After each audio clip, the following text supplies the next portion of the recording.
Biya kamal kanwa online TV channel aner malawe kana dial content baro anya den gwaseme ane biya kamal rajan ban len gwaseme bana rach kata dan en nakanwari kapal kanwari lia anetin kontila nuer siasin kangode ne de tonni no kenetin shagnamen kut kanwari kalat kanwari jengu nong nuari ka jan jawdan balinga jan gwaseme ti dial shaka connect kaluk Dr. Riek Machar jiran pelle Nuer peljo ba jannaga ko logo Dr. Riek Machar ko ramme mi chunga kan Dr. Riek Machar men ramme kan mo moj ba ka yo Dr. Riek Machar nyire je e jene chunga ka Dr. Riek Machar ngum gori yana ka jan ler me ban jalling mandan la rode no na ga jan ode je nyaka yekel en walle shanka wal baro ka pay bakal ron kina dangro wi jan dangro wi di ban jome ban jo kwen kel nak nuari kiir mayardit shio shung kan kel ka Dr. Riek Machar ke banamo ala point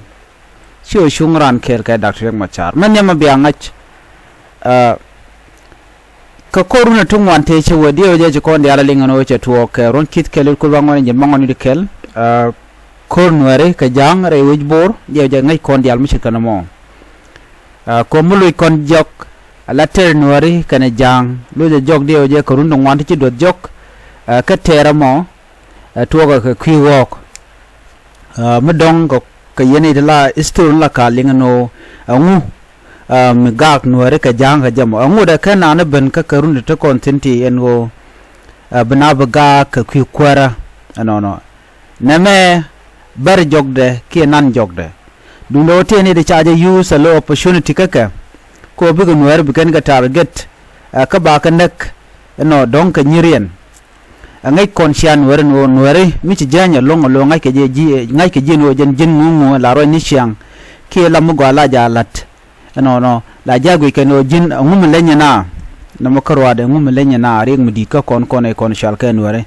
murai kon ka tok ko ngai koro dan kone shal Nuer riet ko birar no ngum lenya na ki ngum lenya ran nyok jeno tirek teten ka jarama mo kenya ngum guji jeno jin lanji ka jarama mo ne abinyano der mo gaba der lata der le len misele gujeno lenye ji ki lenya na manyam nyir kam dan ko Nuer ci dit long je wona ko wo ba kon jako bi kon ne itiburo dan jako ba kon naga jang nako kon ka werken shangdar bokan kon karen yali nakan gat kon wangkan kon ke kem kole ngode shin war cheling ngode jenter tin jenteno ne to wan kwet kan no ngum chungen kel ka Dr. Riek Machar ka je mass number of people ka jentama me ka ngode ba telamalat kana changa kel me de kular no tem lon kana lane biga Nuer biga kula wireri ka mana en jeka chan marwa jinana nako kona ber ngum shialel yen Nuer nako kona murleni ngum shialel yen Nuer nako kona tet ngum shialel yen Nuer tin konde la no Dr. Riek Machar ramjek ki la no ngum gurin Dr. Riek Machar ka je e dial ti cha kon nako Dr. Riek Machar Nuer nakaya ko ka yen Nuer wa bum yen ka wan yen ka long yen kor mi ci kor mi ci ben le yen dial wutin bi akor mo bi aja ter ka loikel gwada danen tele kori bi ala ne ter kam no kun siang mo siang ay ka Nuer antama ci jor ci kan jega lo tool mi bi kan use ba ka Nuer ano ngai kan tok duel danen lok tok duel ndo dien ci ka ter right now deg na rodien no mi ajira memo mala ran Nuer ko shwal ga je kiir ken kiir do dien na makoro ar ke sho na rodien no Nuer ka ngwan ba Nuer mi cholo no Nuer kwijimi ba Nuer mi cholo Nuer kwijima deg na rodien na mo ngai jora ka kon kala jor dan te ka kon ti ja gur no ram moder mo gwaje ko Nuer mi chike ji do ko chi lon ka jigar mananan lade be nyer ka ja na makoro ade akel mi yos ke kiran tama ano na ko kon ka Nasser chi kwi Dr. Riek Machar duno shi bai ni siang kana ga na ko kon siang gon taru mutin kel karun naga jike jano jani ajin naga duno shurach bajo ko na ke Dr. riek machar bejelong Dr. riek machar tal yuri kamana taram ko pay ano kep yoti ka gure nano ajila jagu ki gudumon wo siang ke bech anyok guji jenoram der duon mu gwa der jelet kanore biya chuang kel gare kun ci janande ko randa ka je ci mu to ko temere wi ki juba jang la ken re ne la kan ga jang na ka juba jakan ji yugana na ka juba jang ci kan ta ka rodien jang bo ci kan itin konti liu antama ne re kon liu ko ga no ren kontin gorke ne itin konti la de ni kula jak kan ngaje no dang no konti ne dawuch let's say fangak nasser mayom akobo kan no del kokien kan di me jaga no ya ma kan e ti re doaren e kuma kirma yadi la de nya jakono ko no del ko control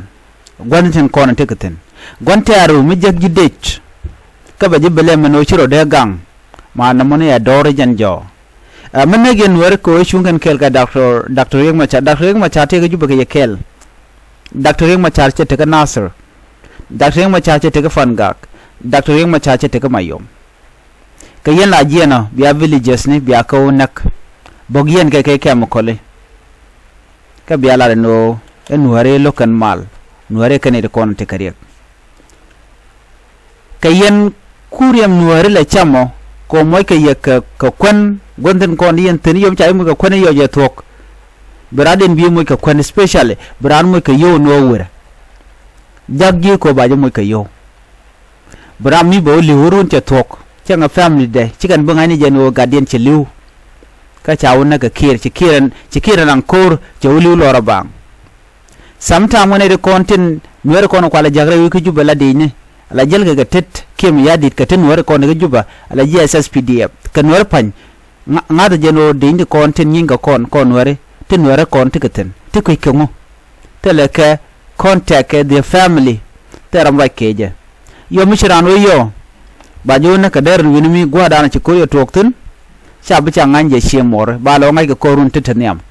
anyok ngwa ko mo de gwante ade de jinagba ko jinwar ko nyingen kan war ka nang jelo jinwar bo go jenwe ran SSPDF chonga ke National Army ano ande chek ande South Sudan kuji jeno jin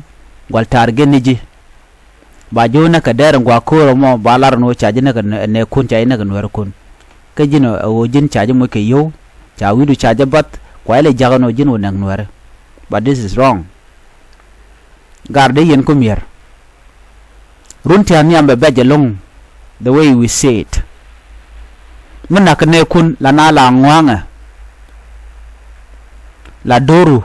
la jaloka mena ga nuer ko chunken ga Dr. riek machar in kel ga juba jalo ayena nuer tru gwaz ma ka nasir wulang tinte ka fangak wona ka panyijar tele riek machar melet keka gar mi dwal ko ci akwer ci abje ke ci bajalong bar ko in kwar gwada dan be pantan ngode jor ci anwer ci abke ko bom ci dem to ko teluñ mi de laro an wote ga democracy ka joy ke neten kontinde election kula lat tinde kula vote joy ke na mani ci fair ka ci roje na mona na me deliberate targeting of innocent people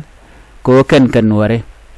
so kan ana mo karwa da men gore lar ya gwada me kwan ya ce dek yene kon shal nuari naka kiir mayardit ka tam shangat naga ken wo kan shungan ke Dr. riek machar batijen naka ke ko ken kan war sha naga ku Dr. riek machar anjin mi ci tudu mapten an ya nuar na me gwejen wo kan lokan mal tel mal muloka tel ne de wujek dore ken ka bilar no yen lugen mal mi jogien wo shubu dora do not come here kubu ben ka bom angu gujemo doyni dun kan wara dwal ki naga dan nagyene je betaka gwat belene ben abiyama dana to gwa bele chopkaya chwa gwenjen go yen meladien moti yen ka per ti upright and sight dung kiir mayardit ba ngwang kiir mayardit belene pen ngad je no Nuer nakake ko ka Nuer cha na ka ku Dr. Riek Machar chwa Nuer ja ko nakake e ko ku ka Dr. Riek Machar ku kan support da men jin boti ka luang de na na chunga jikel ka mi bi lam charo ka kwen karwa da shi goro bi ne ku tila Nuer bi ka luak ti ga duer medira men gwa da nyam kon nyal che jibe pelika ta je ga ta ka Nuer men ta ma choje chui ka kame ka sharo ro to jin re ko le ko ne e le de ma gwa ku ka displace gonna tin kon tigatin tigare chui ka re nyeli